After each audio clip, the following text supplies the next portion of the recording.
وہ مسلمان نہ ہوتے ہوئے وہ ان اصولوں پہ کھڑی ہو گئی ہیں جو اللہ نے ہمیں حکم کیے تھے. مثلا اگر یہودی، اگر ہندو، اگر سکھ، اگر وہ سچے لوگ ہوتے ہیں لوگ ان کی زیادہ عزت کریں گے. اگر مسلمان ان کے سامنے جھوٹ بولتا ہے اس کی عزت نہیں ہوگی.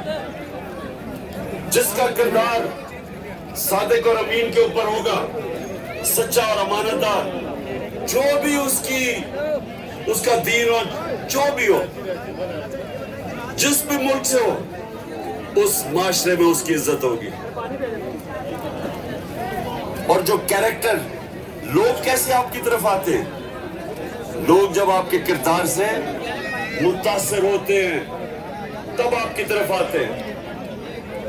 میں کروں دین کی باتیں اور اپنا ضمیر ایک ڈیزل کے پرمٹ پہ بیچ دوں